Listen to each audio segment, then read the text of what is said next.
सभी को नमस्कार। कल की क्लास में अपनों ने संख्याओं से रिलेटेड कुछ क्वेश्चन किए थे, जिसमें लास्ट टॉपिक था अपना अभाज्य संख्याएं। तो उससे आगे अपने क्वेश्चन करते हैं।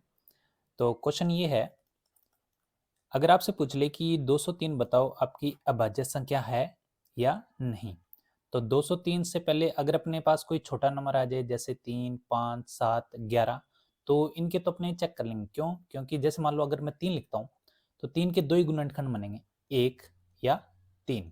इसका मतलब ये कैसा है, आपका अभाज्य संख्या है। क्योंकि अभाज्य संख्याओं की डेफिनेशन नहीं होती कि उसके गुणनखंड कितने होंगे, 2। अगर 2 से ज़्यादा है तो इसका मतलब वो अभाज्य संख्याएं नहीं है। तो आपको क्या करना है, जो 203 है, तो 203 का ठीक बड़ा वर्ग संख्या क्या होगी, वो होगी 225। और 225 किसका वर्ग होता है, तो ये होता है आपका 15 का। किसका होता है? 15 का। अब आपको क्या करना है कि जो आप 15 है, यहाँ तक कितने आपके पास प्राइम नंबर हैं, यानी अभाज्य संख्या हैं, तो आप कहोगे 2, 3, 5, 7, 11 और 13। तो ये तो आ गई अपने पास अभाज्य संख्याएं। तो अपने को क्या करना है, 203 है, 203 से ठीक बड़ा वर्ग संख्या 225, और किसका वर्ग होता है ये 15। तो 15 तक आने वाले सभी आप अभाज्य संख्याएं यहाँ पे लिख लिए। तो उसके बाद देखो, जो 2 है, इसका डिवाइड करो 203 में, क्या जाता है? नहीं जाता। 3 का करो डिवाइड, भाग नहीं जाता। 5 का भी नहीं जाता। 7 का करके देखें, तो 7 का भाग दें अपने 203 में, 203 में 7 का भाग दें, तो 7, ये जाएगा 7 दूनी 14, 6 और 7 में 63।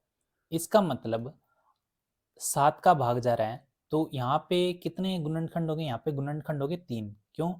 क्योंकि एक आएगा, 203 भी आएगा, और एक कौन सा आएगा? 7। इसका मतलब गुणनखंड 3 होंगे। तो 203 आपका प्राइम नंबर अभाज्य संख्याएं नहीं है। इसी तरह जैसे मान लो एक क्वेश्चन और करते हैं अपने। मैं लिखता हूँ यहाँ पे 61, बताओ ये अभाज्य संख्याएं हैं या नहीं। तो आपको क्या करना है, 61 से ठीक बड़ा वर्ग संख्या तो क्या आएगा? 64। और 64 किसका होता है? 8 का। 64 जो वर्ग है वो किसका होता है? 8 का। अब आपको क्या करना है, 8 के अंदर आने वाले सभी अभाज्य संख्याएं लिख लेनी है। तो जैसे 2, 3, 5 और 7। तो इसमें बात करें अपने कि 61 का भाग देंगे 2 से, तो ये डिवाइड नहीं होगा। 3 का, 3 के पड़े में प्री नहीं जाता। 5 और 7, तो 2, 3, 5, 7 चारों में नहीं जाता। इसका मतलब 61 कैसा नंबर है आपका? 61 एक अभाज्य संख्या है। तो ये तो बात होगी कि अपने को अगर अभाज्य संख्याएं चेक करनी है तो कैसे करेंगे। आपको क्या करना है, ठीक उससे ठीक बड़ा वर्ग संख्या लिख लेनी है, और वर्ग संख्या, उसका वर्ग संख्या लिख लेना 15, और 15 के अंदर आने वाले सभी अभाज्य संख्याएं कौन कौन सी वो देख लें, और जो नंबर है उससे सभी को डिवाइड करके देखें। अगर जिससे डिवाइड हो जाए इसका मतलब वो अभाज्य संख्याएं नहीं है। अगर अभाज्य संख्याओं में अगर आपका कोई भी डिवाइड ना हो तो वो क्या होगा? आपका अभाज्य संख्याएं। इसी तरह अपने नेक्स्ट क्वेश्चन की बात करते हैं। जैसे अगर मैं फिर से क्वेश्चन लिखूं कि बताओ 307 अभाज्य संख्याएं है या नहीं, तो 307 से ठीक बड़ा वर्ग संख्या क्या होगा? वो होगा 324। तो 324 किसकी वर्ग संख्या होती है? तो 18। तो 18 में आने वाले प्राइम नंबर 2, 3, 5, 7, 11, 13 और 17। तो ये तो बात होगी प्राइम नंबर की, यानी 18 तक आने वाले अभाज्य संख्याएं। तो 307 में सभी का भाग देके देखो, तो 2 का भी भाग नहीं जाएगा, 3 का भी नहीं जाएगा, 5 का नहीं जाएगा, 7 का भी नहीं जाएगा, 11 का भी नहीं जाएगा, 13 का भी नहीं जाएगा, 17। तो इन सभी का अपने 307 को 17 से डिवाइड और करके देख लेते हैं जाते हैं या नहीं। तो 17 एकम 17 137। तो 17 के पहाड़े में 137 नहीं है, तो इसका मतलब इनका किस 307 में किसी का भी भाग नहीं जाता है। इसका मतलब 307 आपका कैसा नंबर है? तो 307 एक अभाज्य संख्या है। 307 आपकी कैसे संख्या है? अभाज्य संख्या है।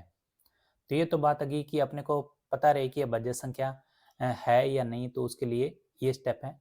उससे ठीक बढ़िया वर्ग संख्या निकाले, और वर्ग संख्या वो वर्ग होता किसका है? 18 का, और 18 तक आने वाले सभी अभाज्य संख्याओं को यहाँ पे लिख लेना है।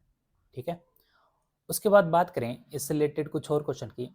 जैसे मान लो गुणनखंड की बात करें कि अभाज्य संख्याओं में गुणनखंड से क्वेश्चन अगर पूछ ले, गुणनखंड यानी फैक्टर, फैक्टर। तो क्वेश्चन है कि जैसे 120 है और 120 के गुणनखंड करते हैं अपने, तो ये आएगा 2, 30 दूनी 60, 15 दूना 30, 5 तिया 15 और 5 एकम 5। तो गुणनखंड कर दिया अपनों ने, तो 2 यहाँ पे कितनी बार है? 3 बार। तो अपने लिख लेंगे यहाँ पे कि 2 की पावर 3 इंटू 3 की पावर 1 और 5 की पावर 1। इसका मतलब 120 के जो गुणनखंड है वो 2 की पावर 3, 3 की पावर 1 और 5 की पावर 1। तो इससे रिलेटेड क्या क्वेश्चन बनेंगे तो वो अपने ध्यान रखते हैं। तो यहाँ पे लिख लेते हैं अपने 120 के गुणनखंड। तो 2 की पावर 3 इंटू 3 की पावर 1, 5 की पावर 1। तो इसमें जो पहला क्वेश्चन है वो क्वेश्चन ये है कि विभिन्न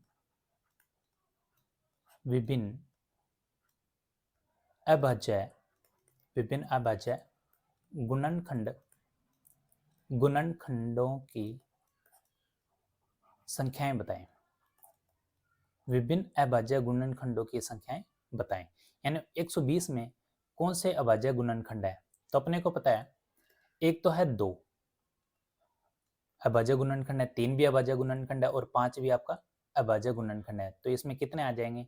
आंसर होगा 3। तो 3 कौन कौन से होंगे? एक तो होगा 2, एक होगा 3 और एक होगा 5। उसके बाद बात करें अपने इससे रिलेटेड और क्वेश्चन, अगर आपसे पूछ ले कि कुल अभाज्य गुणनखंडों की संख्या बताएं। देखो दोनों क्वेश्चनों में अंतर है। इसमें पूछा है विभिन्न अभाज्य गुणनखंडों की संख्या, और इसमें पूछा है कि कुल अभाज्य गुणनखंडों की संख्या। तो इसमें बात करें अपने तो कुल कितने होंगे? देखो 2 की पावर है 3, इसका मतलब 2 3 बार है, और 3 की पावर 1 ये भी 1 बार है, 5 की पावर 1, तो कितने हो गए? ये हो गए 3 प्लस 1 प्लस 1, तो टोटल हो गए 5। तो अपने लिखेंगे इसमें कुल कितने? 3 प्लस 1 प्लस 1 यानी 5। यानी कुल अगर आपसे पूछे तो जितने भी अभाज्य गुणनखंड है वो कितनी बार है, वो आप यहाँ पे सभी को क्या करते हैं? ऐड कर दे, तो आपका लास्ट में क्या आ जाएगा? आंसर। ये तो हो गया कुल अभाज्य गुणनखंडों की संख्या। उसके बाद इसमें अगर तीसरा क्वेश्चन बनेगा तो क्या बनेगा? जैसे मान लो लिखता हूं मैं यहाँ पे कि सभी गुणनखंडों की संख्या बताएं। यानी इसमें 120 के अंदर आने वाले सभी गुणनखंड कौन कौन से हैं? तो अब अगर अपने वैसे लिखें तो इसके अंदर 1 2 3 4 5 6 8 10 12 15 20 24 24 से 30 के पाड़े में भी, फिर आ जाएगा 40 60 120। तो ये हैं सभी गुणनखंडों की संख्या। ये तो 120 चलो छोटा नंबर है, तो अपने लिख लेते हैं कि 1 2 3 4 5 6 8 10 12 15, यानी टोटल कितने हो गए? ये 3 3 6 3 9 10 11 12 13 14 15 16, यानी टोटल कितने आ गए? 16। अगर यहाँ पे बड़ी संख्या दी होगी तो अपने इतने लिख नहीं पाएंगे, ना अपने को याद होंगे। तो अपने क्या करेंगे, इसके लिए क्या तरीका है? तो सभी गुणनखंडों की संख्या निकालने के लिए जो तरीका है, तो अपने को पता है कि 120 के जो गुणनखंड है वो क्या क्या है? 2 की पावर 3, 3 की पावर 1 और 5 की पावर 1। तो यहाँ पे 2 की पावर जो 3 है पावर में, उसको यहाँ पे लिख लो, और इसमें क्या कर दो? 1 ऐड कर दो। फिर 3 की पावर 1, इसमें भी 1 ऐड कर दो, 5 की पावर 1, इसमें भी 1 क्या कर दो, ऐड। तो जो भी पावर में है उसके सब में क्या कर दो आप, प्लस 1। उसके बाद क्या करना है, 4 इंटू 2 इंटू 2, तो कितना आ गया, 4 दूनी 8, 8 दूनी 16। तो ये है डायरेक्ट अपने सभी गुणनखंडों की संख्या निकालने के लिए। तो 3 प्लस 1, 1 प्लस 1 और 1 प्लस 1, पावर में जो भी है उनमें आप एक क्या कर दो, 1 प्लस ऐड कर दो। उसके बाद चौथा क्वेश्चन अपने ध्यान रखें कि सभी गुणनखंडों का योग बताइए कि सभी गुणनखंडों का योग क्या होगा। तो 120 के गुणनखंड अपने सामने है, 2 की पावर 3, 3 की पावर 1 और 5 की पावर 1। आपको क्या करना है, जो 2 की पावर 3 है, तो 2 की पावर 3 को आप कैसे लिखोगे ऐड करने के लिए, तो स्टार्टिंग करना है आपको 2 की पावर 0 से, फिर 2 की पावर 1, 2 की पावर 2, 2 की पावर 3। तो ये है जो पावर में लिखा है 2 की पावर 3, लेकिन आपको स्टार्ट कहाँ से करना है, 2 की पावर 0 से। फिर 3 की पावर जो 1 है उसको कैसे लिखोगे, 3 की पावर 0 प्लस 3 की पावर 1, और 5 को कैसे लिखोगे, 5 की पावर 0 और 5 की पावर 1। उसके बाद क्या करना है आपको, यहाँ पे 2 की पावर 0 यानी किसी की भी पावर 0 है तो उसका मान कितना होता है, 1। 2 की पावर 2, डबल करते चलो, 4, 4 दूनी 8, और ये आ जाएगा 1 प्लस 3, 1 प्लस 5। तो इनको ऐड करें अपने, 8 4 12, 12 और 2 14, 14 और 1 15, इंटू 3 और 1 4, 5 और 1 6।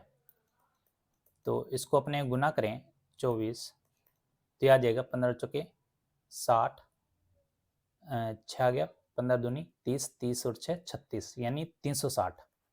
यानी सभी गुणनखंडों का योग कितना आया, 360।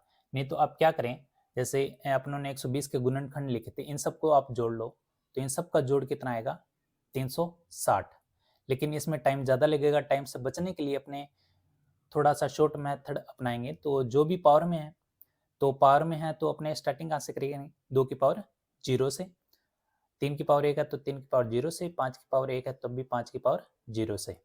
तो लास्ट में जो भी आपका आंसर आएगा वो क्या आएगा, सभी गुणनखंडों का योग। उसके बाद अपने बात करें, अगर आपसे पूछे कि सम गुणनखंडों की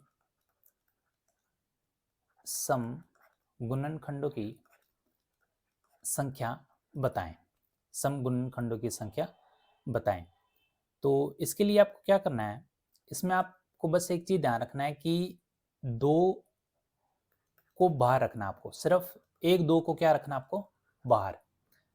ठीक है, देखो 2 को बाहर रखने का मतलब क्या है, जैसे मान लो 10 है, आपको पता है कि 10 2 का गुणज है, तो 2 का गुणज है तो अपने इसको ऐसे भी तो लिख सकते हैं।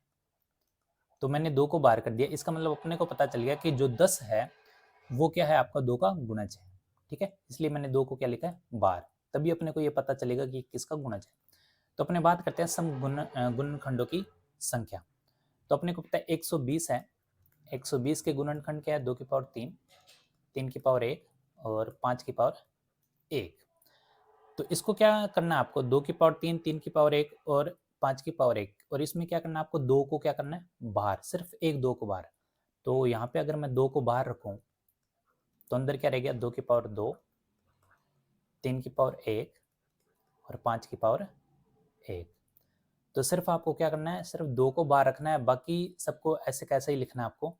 तो उसमें क्या करना है, देखो यहाँ पे सम गुणनखंडों की संख्या, तो अपने पहले भी निकालते थे कि अगर गुणनखंडों की संख्या निकालनी है तो क्या करना है आपको, कि जो भी पावर में है, उसमें एक क्या कर दो, आप ऐड कर दो, जो भी पावर में है उसमें एक क्या कर दो, आप ऐड।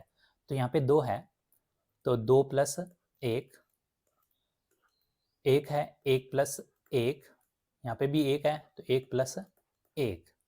तो आपका फाइनल आंसर क्या आया, 3 इंटू 2 इंटू 2, तो 3 दूनी 6 और 6 दूनी 12। तो सम गुणनखंडों की संख्या कितनी है? 12। तो इसमें स्टेप क्या ध्यान रखना है? सम का मतलब ये होता है कि जो दो के पाड़े में आए या 2 से डिवाइड हो। तो 2 से डिवाइड होने के लिए आपको ध्यान रखना है कि पहले 2 को क्या रखो? बाहर, जैसे 10 में बताया था मैंने। इसी प्रकार आपको क्या करना है यहाँ पे, 1 मिनट, अगर इसमें अगर आपसे पूछ ले कि बताओ जो 120 है, 120 120 के गुणनखंड क्या है? 2 की पावर 3, 3 की पावर 1 और 5 की पावर 1। इसमें बताओ विषम गुणनखंडों की संख्या। विषम गुणनखंड, विषम गुणनखंडों की संख्या। तो विषम गुणनखंड क्या होंगे? जिसमें 2 का भाग ना जाए, यानी अपने को सारे के सारे इसमें क्या करना है कि सभी 2 को क्या करना है? बाहर। सभी 2 को क्या करना है? बाहर। सभी 2 को बाहर करो। तो सभी 2 को बाहर करने के लिए अपने क्या करें? 2 की पावर 3 है और 3 की पावर 1, 5 की पावर 1। अगर मैं सभी 2 को बाहर रखूं, सभी 2 को बाहर रखने के लिए 2 की पावर 3 को बाहर रखो और अंदर क्या रह गया? 3 की पावर 1 और 5 की पावर 1। और मैंने बताया था कि गुणनखंडों की संख्या अगर आपको निकालनी है तो जो भी पावर में है, 1 है, यहाँ पे भी 1 है, तो आप उनमें क्या कर दो? +1 ऐड। तो यहाँ पे भी क्या कर दो? +1 ऐड और दोनों का क्या कर दो? गुना। तो गुना करेंगे तो यहाँ पे क्या है? 2, यहाँ पे भी 2 और आंसर कितना आएगा आपका? 4। इसका मतलब विषम गुणनखंड कौन कौन से हैं? तो 4 तो अपने वैसे निकाल ले अगर पता है, नहीं पता है तो आपको ये स्टेप ध्यान रखने हैं। विषम गुणनखंड में आपको क्या करना है? सभी 2 को बाहर रखना है और सम गुणनखंड में आपको क्या करना है? सिर्फ 1 2 को बाहर रखना है, सिर्फ 1 2 को बाहर रखना है। तो 120 में अगर अपने बात करें तो एक तो जो विषम संख्या होगी, एक तो होगी 1, एक होगी 3, 5 और 15। यही आपके 4 ऐसी संख्याएं हैं जो क्या है? आपकी विषम संख्याएं हैं। तो विषम गुणनखंडों की संख्या टोटल कितनी है? 4। बाकी के सभी क्या है? आपके सम गुणनखंड है। तो ये तो क्वेश्चन होंगे आपके कि गुणनखंड से संबंधित। तो अपने बात करते हैं, एक क्वेश्चन आया था फर्स्ट ग्रेड में। फर्स्ट ग्रेड में जो क्वेश्चन आया था वो क्वेश्चन ये है, ये आया था फर्स्ट ग्रेड 2020 में। अब क्वेश्चन क्या था? क्वेश्चन ये था कि 27,720 के विभिन्न विभिन्न अभाज्य भाजकों की संख्या बताइए, की संख्या बताइए। देखो यहाँ पे लिखा रहा है कि अभाज्य भाजकों। पहले तो बात है कि लैंग्वेज क्या है। तो अभाज्य भाजकों का मतलब भी क्या होता है? गुणनखंड, कि अभाज्य गुणनखंडों की संख्या क्या है। तो 27,720 की अपने बात करें गुणनखंड क्या क्या होंगे, तो 27,720 तो अपने 2 से डिवाइड करके देखते हैं। ये आ गया आपका 13 दूना 26, 8 दूनी 16, 6 दूनी 12। फिर 2 से डिवाइड करके देखते हैं, 6 दूनी 12, 9 दूनी 18, 3 दूनी 6। फिर 2 से जाएगा 3, 4, 6 और 5। उसके बाद लास्ट में 5 आ रहा है। तो सबसे पहले आप कोशिश करो कि इनको जोड़ो। 6 और 5 11, 11 और 4 15, 15 और 3 18। यानी अगर इन सब का सम 3 से डिवाइड हो रहा है तो ये पूरी संख्या भी किससे डिवाइड होगी? 3 से। तो 3 से डिवाइड करके देखते हैं। तो ये 1 1 5 और 5 दिया 15। उसके बाद फिर से ऐड करके देखो, 5 5 10 11 12, फिर से 3 से डिवाइड होगा।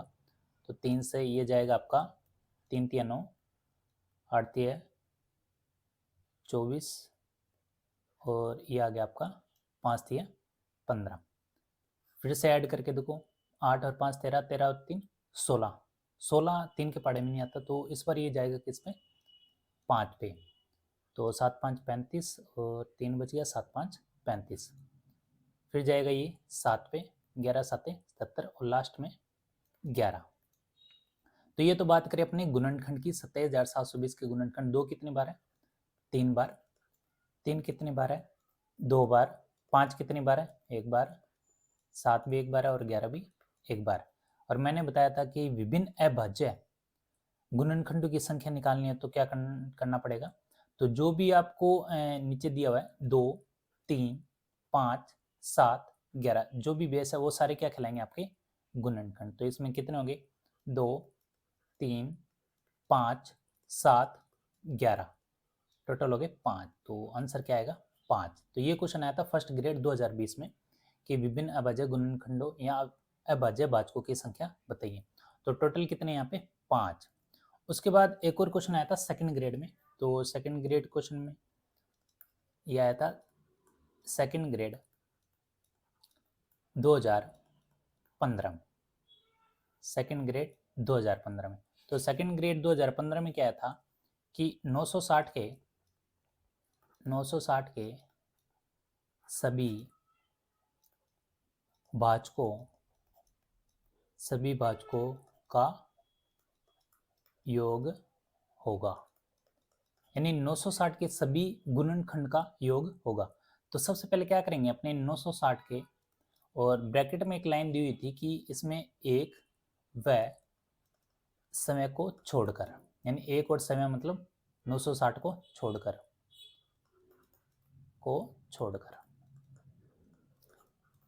तो अपने बात करें इसके सॉल्यूशन की, तो 960 के गुणनखंड निकालें तो ये आएगा 4 दूनी 8, 8 दूनी 16, फिर 240, फिर आएगा 120, 60, 30 दूनी 60, 15 दूनी 30, और 5 दिया 15, और 5 एकम 5।